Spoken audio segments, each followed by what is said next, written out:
السلام عليكم ورحمة الله وبركاته. اللهم صل وسلم وزد وبارك على سيدنا محمد وعلى آله وصحبه وسلم أجمعين. ازيكم يا بنات؟ عاملين ايه؟ يا رب كلكم تكونوا بألف خير وفي صحة وهنا وسعادة دايما يا رب. النهاردة جبت لكم بقى روتين كده تشجيعي كده. يلا قومي تشجعي معايا كده، لو عندك اي حاجة في المطبخ قومي شطبيها وخلي المطبخ بتاعك كده فله منورة كده، علشان محدش يطب عليكي في اي وقت ويلاقيكي لسه مخلصتيش حاجتك ومخلصتيش شغل بيتك. يلا كده شوفي الفيديو معايا وقومي ايه اعملي اللي وراكي كله، خلصي كل حاجة وراكي وبعد كده اقعدي بقى براحتك. النهارده حبيت اشارك معاكم الروتين دوت، عارفه ان الحاجات دي بتشجعكم فقلت ان انا اشارك معاكم.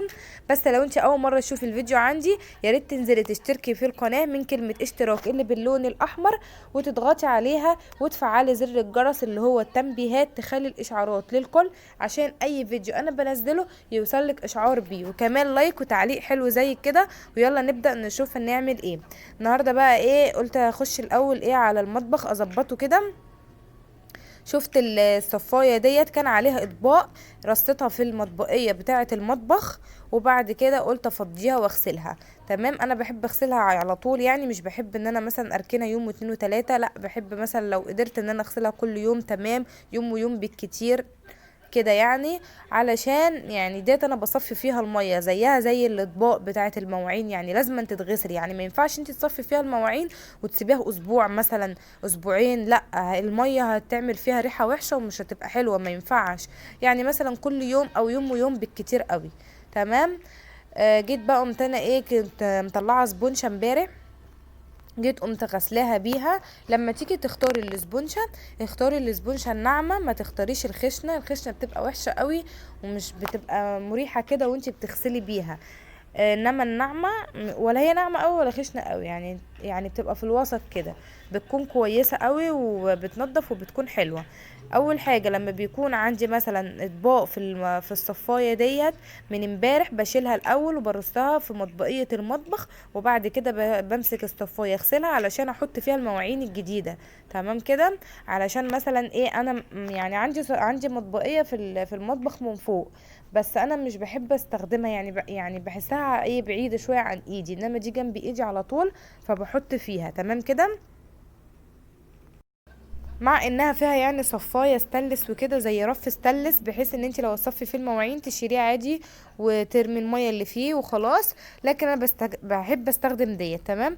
جبت اول حاجه كده الكوبايات شطفتها كده من اللي فيه، وبدأت ان انا اغسلها علشان ايه، يعني هي تكون الاول، يعني بحيث ان السلكة لسه نظيفة والصابون كمان فان هي تكون نظيفة. فبحب كنت ان انا حسيت ان في استخدمه، يعني صابون جه بينضف على الحاجة الصفاية معايا قمت كويس شطفاها ومش تاني بيكون يعني علشان ما ايه يكونش فيها اي سايب حاجة من عليها اي الصابون اثار من خالص. من المواعين تمام. انا وكده. بحب استخدم بدأت اللي بقى هو ان انا اغسل السلك عادي الكوبايات الناعم، كلها الاول انا علشان بستخدمه اشطفها. على طول في اي حاجة بحب يعني ابدأ يعتبر، يعني انا بالكوبايات بحبه. عادي ان مش هي بحب تكون نظيفة الاسبونشة كتير، وبتلمع يعني وكده بحب الاسبونشة وما في حاجات يبقاش فيها معينة، اي يعني حاجة. حاجات معينة ببدأ بيها خالص. هي ولو الاول، مثلا عندي حاجات بسيطة خالص غسلتها كويس بستخدمها، وهبدأ غير ان انا كده ايه لا. احطها علشان وبحب تتصفى برضو بعد وكده. ما وعلى نستخدمها حسب لازم برضو ما انتوا تنقعيها بتحبوا، برضو يعني في ناس كتير يعني قوي بتحب يعني لو انت مش تستخدم هتنقعيها الاسبونشة كل وكده. يوم انا ساعات حاولي ايه يوم بستخدمها ويوم لما برضو بيكون في تحطي حاجات كلور بسيطة جدا، وتحطيها فيها، يعني ايه وبرضو ما تقعدش بستسهلها. معاكي فترة طويلة، يعني فترة صغيرة وترميها وتحطي بدلها، بالذات الاسبونشة. انما السلكة كده كده كل يوم بتتغير او كذا مرة في اليوم بتتغير. تمام. الاسبونشة بس عشان بتقعد كذا يوم، فحاولي ان انت يعني ما تقعدهاش عندك كتير، يعني على طول تغيريها. مسكت بقى الاطباق قلت اغسلها كده كلها علشان ايه اخلص المواعين الاول. ببدأ اول حاجة بالمواعين وبعد كده بشوف ايه اللي هيتعمل بعد كده في المطبخ. تمام.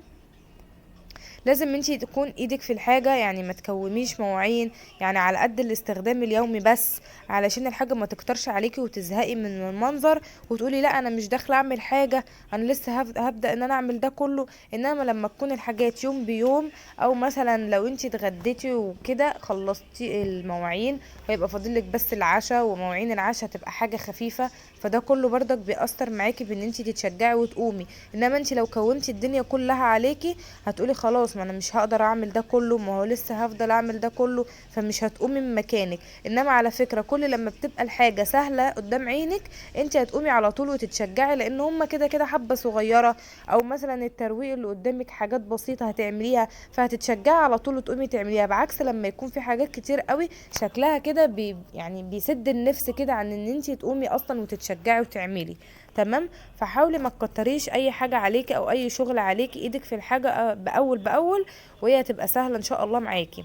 انت بس قبل ما تبدأي كده بأي حاجة صلي على الرسول عليه افضل الصلاة والسلام، وابدأي وتشجعي كده وانت بتعملي اي حاجة. يعني خلي ايه في لسانك كده ايه الذكر بتاع ربنا دوت، والله بيزيد الواحد. يعني بصوا نشاط مش عايزة اقول لكم.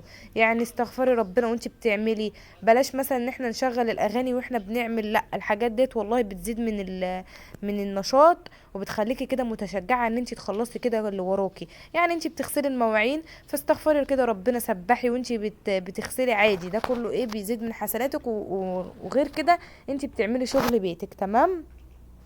وغير كده لما الواحدة اصلا بتشتغل وبتعمل حاجة في بيتها يعني بتحس ايه انها نشيطة كده، وبتحس ان نفسيتها مرتاحة وفاضل لها ايه وهتعمل ايه.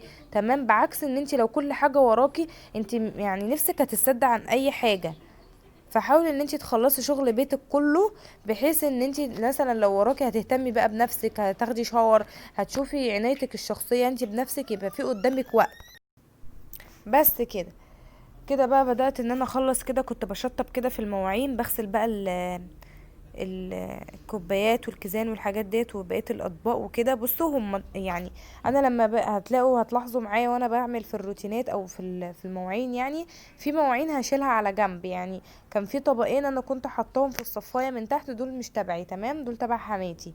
فالحاجه اللي مش بتبقى تبعي انا ما برصهاش فوق خالص، يعني بحطها ايه في الصفايه من تحت، عشان بعد ما بخلص بقوم ايه شايلاهم على جنب حطاهم على الرخامه، ولما بنزل لها بقى ايه باخدهم معايا وانا نازله. تمام كده. بس بدأت بقى ايه كده، كنت بغسل الصينيه ديت برضو كنا فطرانين عليها وكده فغسلتها. فاضل بس الحله اللي هي ديت التيفال، هغسل الغطا بتاعها عادي بالسلكه، بس الحله نفسها طبعا هغسلها بالسبونش عشان ما ينفعش تتغسل بالسلك خالص تبوظ يعني وكده. فجبت السبونشه اهي، ديت انا لسه مطلعاها امبارح، صراحه ناعمه وجميله. يعني جايبه منها كذا واحده، صراحه جميله جدا. يعني كان عندي الحمراء اللي هي في واحده حمراء بس الصراحه كانت خشنه ومش ورخمه كده مش بتمشي معايا كده بسهوله، انما ديت ناعمه كده وجميله فحسيتها حلوه يعني عجبتني. فحاولي وانتي بتجيبي السبونشات ديت تكون ايه مش خشنه او تكون ناعمه، بتسهل معاكي وبتبقى حلوه. انما السلكة هي كده كده بتبقى يعني خفيفة فبتغسلي بيها كويس. انا بحب بستخدم السلك الصراحة على طول، مش بستخدم الاسبونج الا في حاجات بسيطة زي اللي انا بقول لكم عليها دي. بس كده كنت خلاص خلصت المواعين كده كلها. هبدأ بقى امسك الحوض اغسله كده كويس. بصوا الحوض علشان انا على طول ايدي فيه فهو بيلمع ونضيف وما شاء الله، يعني الكاميرا كمان والله ظلماه، انما هو بيلمع وحلو. ليه كل شوية بغسله، حتى لو غسلت مثلا اي حاجة بسيطة بحاول برضو ان انا بعديها اقوم ماشيه عليه برضو بيفضل يعني لمعه فيه. يعني انا عندي يعني انا متجوزه بقالي 4 سنين وشويه، هو كام شهر.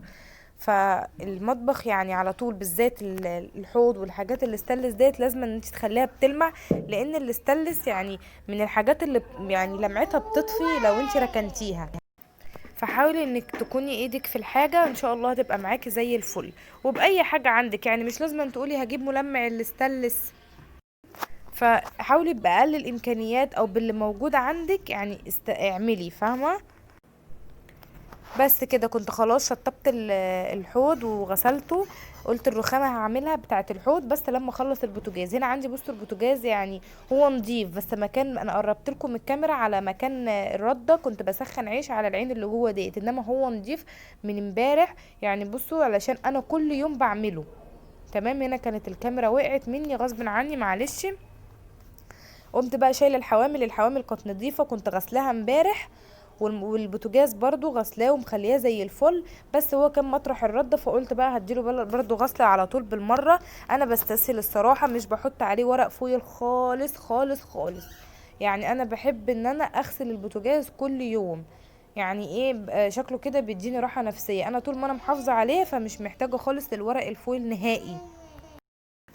بصوا طبعا هو انا بكلمكم عن نفسي او عن اللي انا بستخدمه، لكن انت اي حاجة بتفضليها اعمليها اللي بيريحك كله طالما انت محافظة على نظافته خلاص. يعني لو انت حاطه ورق فويل بس كل يوم بتغسليه وبتنضفيه وشايفه انه معاكي مثلا محافظ على البوتاجاز او كده، تمام استمري في اللي انت فيه، لكن اهم حاجة تكون ايدك فيه.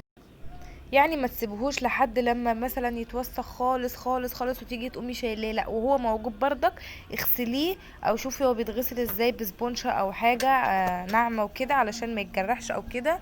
انا مش عارفة الصراحة استخدامه، لكن حاولي ان انت يكون نضيف معاكي. تمام. انا عشان مش بستخدمه فانا بستخدم البوتاجاز عندي ما بستخدملهوش سبونشة الصراحة، بغسله بالسلك عادي. يعني مش بيتجرح ولا اي حاجة، اهم حاجة ان هو يكون معايا نضيف يعني ونظافته تعجبني. تمام. يعني مش هستخدم الاسبونج الصراحه، مش بحس ان الاسبونج يعني بتديني النظافه اللي انا عايزاها، فبستخدم السلك عادي فيه. في ناس مش بتحب تستخدم السلك في الحواض الاستانلس ولا في البوتاجاز، لان هي بتبقى بتشوف ان السلكه بتجرح. لكن انا الصراحه متعوده عليها، ويعني هنا متعودين عليها من زمان، فانا بستخدمها على طول. بصوا البوتاجاز بقى قشطه زي الفل، مش شمعة منوره كده، حاجه كده يعني تفتح النفس ان انت اصلا تقومي تطبخي عليه او ان انت تعملي اي حاجه عليه. تمام كده كنت خلاص خلصته، قمت جايبه الحوامل، قمت مركباها عليه علشان يكون كده هو خلاص خلص معايا. جيت بقى عند الرخامه ديت، قلت اشيل الحاجات اللي عليها كلها واغسلها بالسبونشه او بالسلكه، بس انا الصراحه غسلتها بالسلكه. جيت بقى قمت شايله كل حاجه عليها وجبت السلكه والصابون وقمت غسلاها كده كويس معايا علشان ايه تكون نضيفه. بحب برضو استخدم لها السلكه، وساعات لو هي مش محتاجه عادي بستخدم لها القماشه او الفوطه اي حاجه، بس قلت ان انا اغسلها بالسلكه عادي على السريع نظافه يعني وكده. كده كنت غسلتها وبدأت ان انا انشفها، رحت بردك ايه غسلت شطفت الفوطة تاني وقمت جايباها برضو تاني علشان ايه امسحها بيها مرة تانية. يعني غسلتها وبعد كده مسحتها مرة وبعد كده شطفتها وقمت مسحها مرة كمان يعني عليها. تمام كده مسحتها وخلاص كده كنت خلصت. جبت بقى ايه دلوقتي اجيب الحاجة ايه ارصها عليها، جبت بتاعة الشاي والسكر والقهوة ديت كانت ستاند اصلا كبير، لكن الصراحة فتح واتكسر، وغير بقية الحاجات الصراحة ابني ما شاء الله يعني كسرهم لي. هو كان طقم كده مش عارفة 11 قطعة او كام او 13 قطعة باين حاجة زي كده، في ستاند كده، وفي بقى بتاع الزيت والخل والكلام ده كله. بس في حاجات كتير اتكسرت وباقي حاجات بسيطة اوي، فانا استغنيت عن كل دوت وحطيت التلاتة دول بس ان انا بستخدمهم، اللي هو الشاي والسكر والقهوة، والحاجات التانية اللي بحتاجها احطها في حاجات تانية يعني في برطمانات تانية. جبت بقى الكاتل ومسحته برضو من بره كده مسحه على السريع، هو نضيفه زي الفل. وكنت قبل كده عامله لكم برضك هنا في القناه تنظيف الكاتل ومن جوه ومن بره.